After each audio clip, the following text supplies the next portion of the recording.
Ciao mga tao, buongiorno. Thank you Lord sa isang bagong araw at bagong buhay na ipinahiram niyo sa bawat isa sa amin at sa aming buong sambahayan.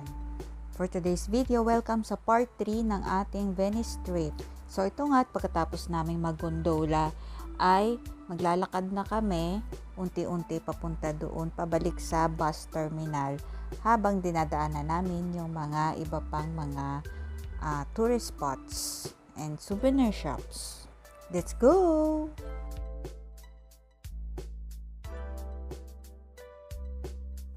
Ang gaganda ng mga glass products nila na souvenirs. Kaya lang medyo nakakatakot bumili kasi syempre sensitive siya. Lalo na yung maliliit na maninipis na mga glass. Although magaganda siya, kaya lang baka kasi hindi pa nakakauwi ng bahay ay nabasag na. So sayang naman, 'di ba? Katulad nitong mga 'to, ang gaganda oh, 'di ba? Tingnan niyo naman oh. Oh ha? So dito bumibili naman kami ng granite para siyang Slurpee, yung may ice. Sobrang init kasi talaga, grabe. O, di ba may kapalaka?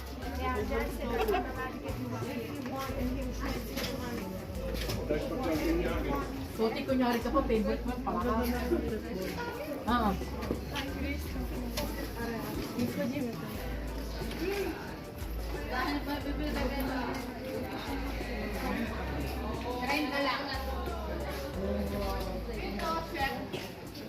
Kamukha pa ni Bobby Lou.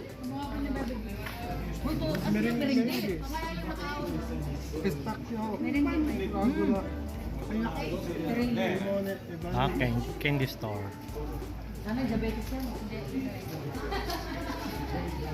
Diabetes yan. Mura din yung tubig. Ano yung tubig? Yung tubig yung 320 yan.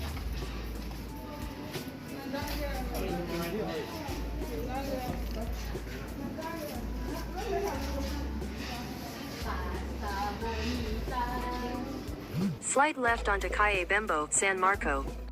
Narinig nyo ba yon? Asa lang kami sa Google Map. Salamat na lang talaga sa teknolohiya na dumadali yung mga bagay-bagay. Samantalang dati kasi nung nagta-travel kami noon, mapa talaga, as in mapa yung ginagamit namin na pang ikot-ikot sa city kung saan kami nagpupunta. Eh ngayon mas madali na kasi 'di ba? Google Map is life. So ito nga at may nadaanan kaming Chiesa, San Salvatore, Chiesa di San Salvatore. Wala siyang bayad kaya ito, pasok kami.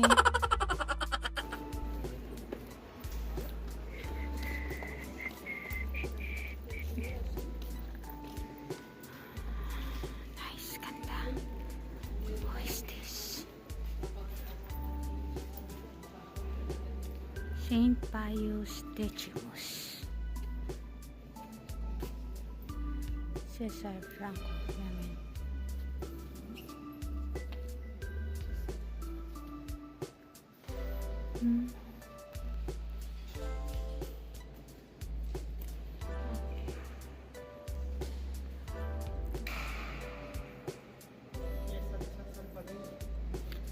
San Salvador.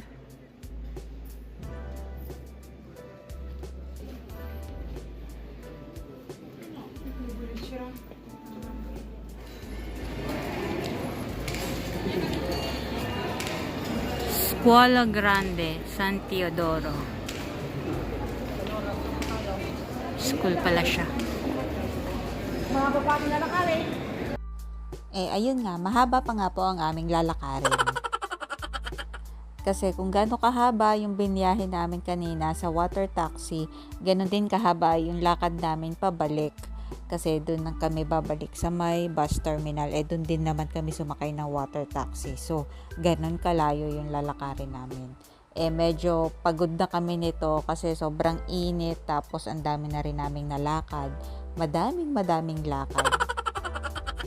At ito nga, dito na namin napagdesisyonan bumili ng mga souvenirs.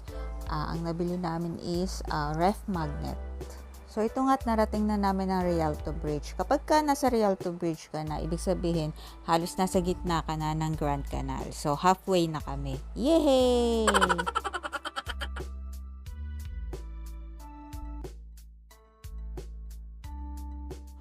Ang next agenda namin is ang Ghetto Hebraico or yung Jewish Quarter. Kaya lang dito kami dinala ni Google Map, dead end pala siya. Kailangan namin sumakay ng water bus. Pero dahil malapit lang naman yung biyahe, halos tatawid lang kami doon sa kabila, sasakay pa kami ng water bus. Bibili pa kami ng ticket, so we decided na wag na lang mag water bus, maglalakad na lang kami. Pero dahil sobrang dami na talaga naming pagod, eto tumambay muna kami dito. Ang ganda rin kasi ng view, eto Grand Canal mismo kasi yan. Then nagpakain muna sila ng ibon. At habang naglalakad tayo papunta sa Jewish Quarter ay isasingit natin ang ating Italian word of the day.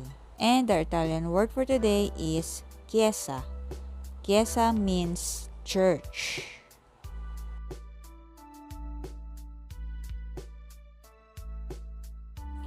At ito nga agad ang bubungad sa'yo pagpasok mo ng arko ng Jewish Quarter.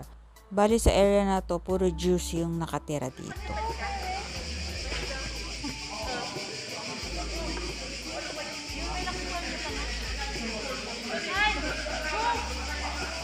Super old Chiesa.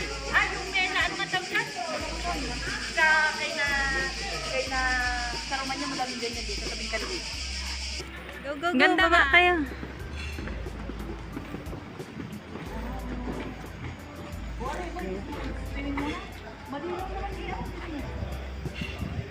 Que bello.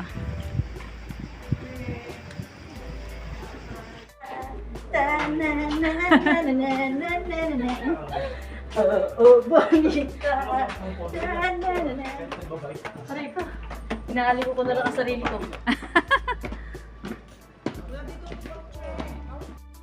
At patuloy pa rin nga po ang lakad at lakad at lakad at marami pang lakad. Since wala ka namang ibang option kundi maglakad dahil wala ditong masasakyan bukod sa mga water bus at water taxi na napakamahal naman talaga. Kaya maglakad tayo na maglakad.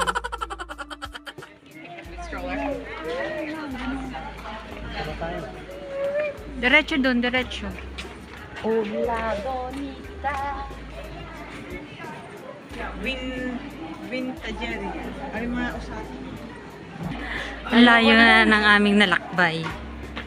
Oh my gosh. What's this? To the left, Dead to the end. left, To the left. to the right, to the right. Here. Mali pala, hari pala ang left. Asa lang sa Google Map. Mag-video ka naman tayo sunod-sunod para tayo follow the leader. And ayun, meron kaming nakasabay na family na mga Pinoy travelers din. Napachika pa ka ng konti. Kotse.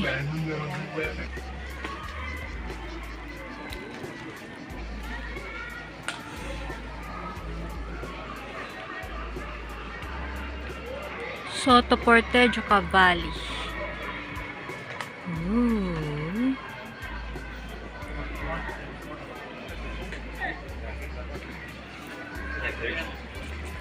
Napagod na mga persons.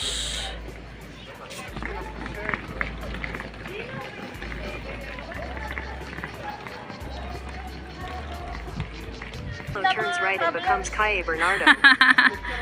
Ano mga travelers? Hoy, bahiti na mga travelers.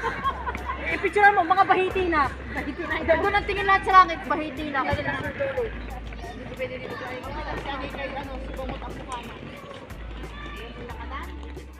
At sa wakas narating na rin namin yung bus terminal. Pero dadaan muna kami dito sa KFC para mag-recharge. At ito nga tatawirin na natin ulit ang Constitution Bridge pabalik ng bus terminal. And dito na po nagtatapos ang ating Venice trip. Goodbye Venice! Thank you for the experience! Hanggang dito na lang po muna ulit. Till next time! Ciao!